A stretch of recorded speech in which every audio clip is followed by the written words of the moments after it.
Okay, so setting is going to be our next skill. We'll talk about, again, the most important part of setting, which ironically is the same as passing, is holding. When you hold, when you're done setting, the ball stays in the air longer versus if your hands drop really fast, and also they're going to drop fast. So the most important part of setting is holding.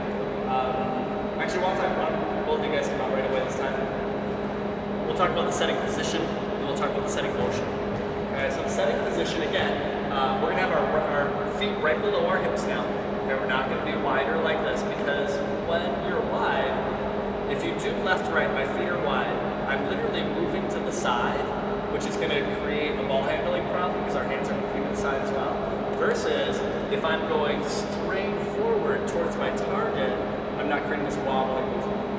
Okay, so my feet are going to be right below my hips now. Good. And my right foot is going to be forward when I'm setting. Okay. What we like to say sometimes is like heel to toe. So my right heel is my left toe. Okay, that's good. Breathe actually a little further forward. Good, right about like that. Okay, move your feet in a little, your hips are to the right. Good. Okay. Very good feet to start.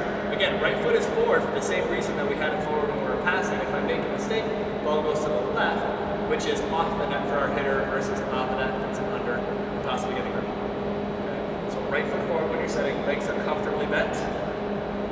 Okay. We're leaning forward. The reason we're leaning forward is because we're simply on the right path of the court. We can send the ball further in front of us than we do behind. Okay, so we're leaning forward, we're setting this a little bit. Good.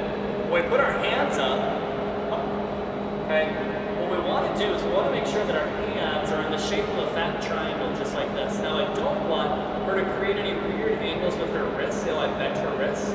Okay, what we want when we're setting is we want our hands, even though this is a sliding joint, we want it to act like a hinge joint. So they only move forward and backward like this. Okay, so I create this triangle so my wrists are relaxed, they're hinged, I bring them up, okay, and you can see the fat triangle that is made by my pointing finger and my thumb. Okay, so this looks pretty good. Just like that. This is good. You can see the triangle here. And where we want to contact that ball is we contact that ball on our hairline every single time. And our chin stays down. What I don't want these guys to do is I don't want them to start looking back like this. This is actually going to bring their weight back. Okay, they're going to send the ball further up in the air, or they're going to give away that they're actually sending it back. Okay, so we want to keep our chin down just like this and look up with our eyes. Okay, this is good. If, by some chance, we contact the ball, and the ball is in front of our face like this, there's only one direction we can push it. It's straight ahead, flat out, it's going to be really low. Okay, if it's back behind us, okay, if we do send it forward, it's going to be a lift, or it's just going back right away. So that ball has to be on our hairline every single time. Okay? Now when we start, they do a really nice job. Our hands point, if there were a cutting board here, the cutting board would point straight towards the ceiling. And this is really good. What we don't want to have happen is we don't want them to start with their hands bent back like this. Okay?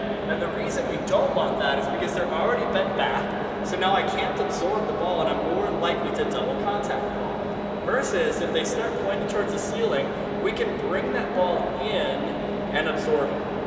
Okay, so once that ball comes in, perfect. What we're going to do from here is we simply extend our arms. We extend our arms, and our hands stay in the exact same position they were. What we don't want to have happen is anything like this.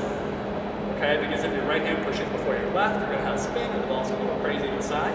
Okay, so we do ball comes in, extend the arms, and the hands stay in that fat triangle. Okay, so the drills that we would do for this, we would have them on their knees again, and they would basically just be first allowing that ball to come into their hands.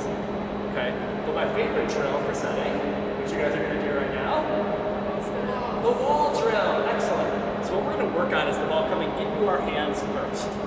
Okay, so what we're going to do is we're going to go over the wall. Let's go to the wall.